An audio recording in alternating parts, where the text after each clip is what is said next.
Bayangkan sejenak, sebuah pantai sunyi di Libya. Angin dingin menyapu pasir.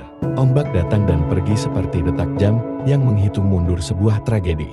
Dan di tepi pantai itu, ada 12 pria yang duduk berlutut, dengan tangan terikat, dan kepala tertunduk. Mereka bukan orang kuat, bukan tentara, bukan pahlawan film. Mereka hanyalah pekerja sederhana dari Mesir, dari keluarga biasa ayah, suami, anak lelaki yang merantau demi sesuap nasi. Mereka mencari hidup, tapi hari itu, mereka menemukan sesuatu yang jauh lebih besar. Kesempatan untuk menunjukkan iman mereka. Kelompok radikal menculik mereka, menyiksa mereka, memaksa mereka menyangkal Yesus. Tetapi di saat-saat paling gelap, sesuatu yang tak bisa dijelaskan justru terjadi. Iman mereka semakin terang. Salah satu algojo berkata, "Kalau kalian meninggalkan Kristus, kalian bebas." Namun para martir itu menggeleng perlahan, tetapi pasti. Beberapa orang mencoba menakut-nakuti mereka, tetapi mereka tetap berkata, "Kami milik Yesus, kami tidak akan menyangkal Dia." Bayangkan keberanian itu, ketika hidup hanya tinggal beberapa menit, dan satu kata saja bisa menyelamatkan mereka. Tetapi mereka memilih kesetiaan. Seorang saksi mengatakan, detik-detik sebelum eksekusi, salah satu martir berbisik, "Tuhan kuatkan kami akan segera pulang." Wajah mereka bukan wajah orang yang kalah.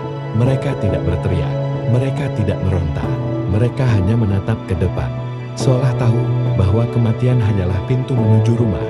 Dan ketika pedang itu terangkat, surga terasa dekat.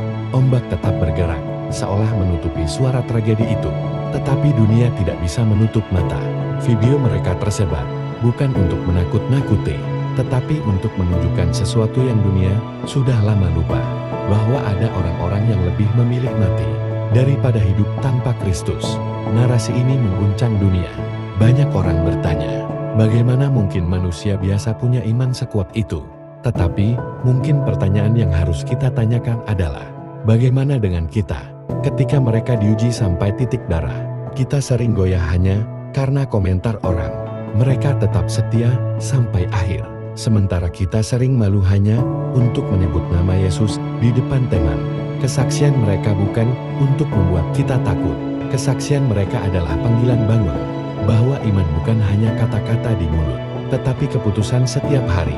12 martir itu menutup mata mereka untuk terakhir kali di dunia, tetapi membuka mata mereka untuk pertama kali di hadapan Yesus. Dan hari ini, suara mereka masih berseru kepada kita, tetap setia. Jangan malu akan Kristus. Seperti kami mati untuk Dia. Semoga kisah mereka membakar hati kita, menguatkan iman kita, dan membuat kita sadar bahwa Yesus lebih berharga dari apapun yang bisa ditawarkan dunia.